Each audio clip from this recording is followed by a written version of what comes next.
Court में ये साबित हो चुका था कि वो परीक्षा एसटीईटी 2019 का एक प्रतियोगिता परीक्षा था और ये भी साबित हो गया था कि जो प्रश्न पूछे गए थे एसटीईटी 2019 के परीक्षा में वो आईआईटी स्तर के प्रश्न पूछे गए। दो मुद्दों के साथ हम इस सरकार को घेरेंगे।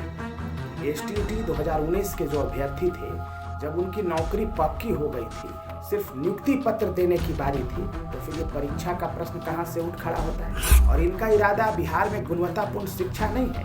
अगर इनका इरादा होता तो ये लोग आज लगभग 20 वर्षों से सत्ता में है बिहार की, और दोनों पार्टियों को ले लिया जाए तो लगभग 32-33 वर्षों से ये लोग सत्ता में हैं। और 33 वर्षों में इन्होंने बिहार को क्या बना दिया? बिहार को इन्होंने रसातल में मिला दिया। आपने 4 साल हमारा बर्बाद किया, उसका हिसाब कौन देगा? कौन देगा उसका हिसाब? कौन देगा उसका हिसाब? तो ये दो मुद्दों के साथ हम इस सरकार को घेरने जा रहे हैं और यही मेरा कहना था। और हम मजबूती के साथ लड़ेंगे, हम हारने वाले नहीं हैं, हम लड़ेंगे, संघर्ष करेंगे। सरकार इतनी निर्दयी हो गई है, निर्लज हो गई है कि एक तरफ जहां हम सभी एसटीईटी के अभ्यर्थी मेरिट और क्वालिफाइड दोनों 4 सालों से इंतजार कर रहे थे, 4 बार हमने परीक्षा दिया और उस पर कोई सुनवाई नहीं हो रहा था, कोई सुनवाई नहीं हो रहा था। और आज जब बीपीएससी से परीक्षा लेने की बात आई तो दनादन काम चल रहा है, चिट्ठी पर चिट्ठी जारी किया जा रहा है प्रत्येक दिन। हम इस परीक्षा से डरने वाले नहीं हैं। हम जो भी एसटीईटी पास किए थे अभ्यर्थी, वो बिहार के इतिहास में सबसे कठिन परीक्षाओं में से एक था। 4 बार हम लोगों ने परीक्षा दिया था। कोर्ट में ये साबित हो चुका था कि वो परीक्षा एसटीईटी 2019 का एक प्रतियोगिता परीक्षा था, और ये भी साबित हो गया था कि जो प्रश्न पूछे गए थे एसटीईटी 2019 के परीक्षा में वो आईआईटी स्तर के प्रश्न पूछे गए थे। अब क्या चाहिए? लेकिन सरकार को तो नौकरी देना नहीं था, सरकार को तो नौकरी देना नहीं है।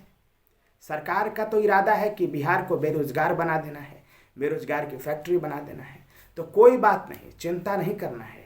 दो मुद्दों के साथ हम इस सरकार को घेरेंगे कि एसटीईटी 2019 के जो अभ्यर्थी थे, जब उनकी नौकरी पक्की हो गई थी, सिर्फ नियुक्ति पत्र देने की बारी थी, तो फिर ये परीक्षा का प्रश्न कहाँ से उठ खड़ा होता है? कहाँ से उठ खड़ा होता है ये परीक्षा का प्रश्न? जब परीक्षा लेना ही था बीपीएससी से 2019 में, क्यों नहीं आपने बीपीएससी से परीक्षा लिया?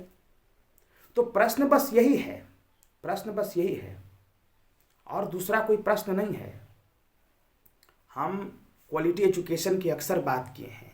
हम अक्सर ये बात कहा करते थे कि अगर हिंदुस्तान के सभी राज्यों में प्रतियोगिता परीक्षा के आधार पर शिक्षकों की नियुक्ति होती है तो बिहार में डिग्री दिखाओ नौकरी पाओ के आधार पर क्यों होगा? हम ये पहले भी कहा करते थे, आज भी कह रहे हैं। सवाल बस इतना है कि एसटीईटी 2019 के अभ्यर्थी जो हैं वो ऑलरेडी 4 बार प्रतियोगिता परीक्षा दे करके और उत्तीर्ण हुए थे, कुछ मेरिट में जगह बनाए थे। जब नियुक्ति पत्र देने की बारी आई तो पुनः परीक्षा की बात कर रहे हैं। गलत ये है, हम इसका विरोध कर रहे हैं, हम ना कि हम क्वालिटी एजुकेशन की बात कर रहे हैं। और इनका इरादा बिहार में गुणवत्तापूर्ण शिक्षा नहीं है। अगर इनका इरादा होता तो ये लोग आज लगभग 20 वर्षों से सत्ता में है बिहार के, और दोनों पार्टियों को ले लिया जाए तो लगभग 32-33 वर्षों से ये लोग सत्ता में हैं। और 33 वर्षों में इन्होंने बिहार को क्या बना दिया?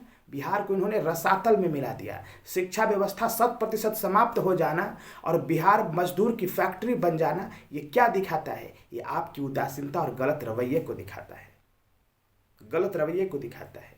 लेकिन चिंता मत करिए, हम 2 मसले पर बिहार सरकार को घेरेंगे। पहला कि ये नियमावली लागू नहीं हो सकता एसटीईटी 2019 के अभ्यर्थियों पर, और दूसरा, आपने 4 साल हमारा बर्बाद किया, उसका हिसाब कौन देगा? कौन देगा उसका हिसाब? कौन देगा उसका हिसाब? तो ये 2 मुद्दों के साथ हम इस सरकार को घेरने जा रहे हैं और यही मेरा कहना था। और हम मजबूती के साथ लड़ेंगे, हम हारने वाले नहीं हैं, हम लड़ेंगे, संघर्ष करेंगे और जीत तो हमारी होगी। लोकतंत्र में जनता मालिक होती है, लोकतंत्र में मंत्री मालिक नहीं होते, जनता मालिक होती है। और हम लोगों ने ऐलान कर दिया है कि हम लड़ेंगे। लेकिन अब परीक्षा की बात है, कई मेरे साथी परीक्षा की तैयारी में लगे हैं, शुभकामनाएं उनको देता हूं। लेकिन आज जो स्थिति आई है ये सरकार की वजह से नहीं आई है, ये वजह से आपके वजह से आई है।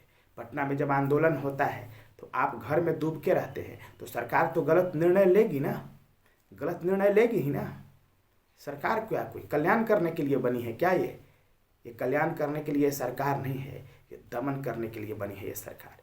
ये गोरे अंग्रेज चले गए, ये काले अंग्रेज हैं आज, इनके खिलाफ भी हम लोगों को लड़ना होगा इस बिहार के निर्माण के लिए, और हम लड़ेंगे, संघर्ष करेंगे और जीतेंगे। जय हिंद।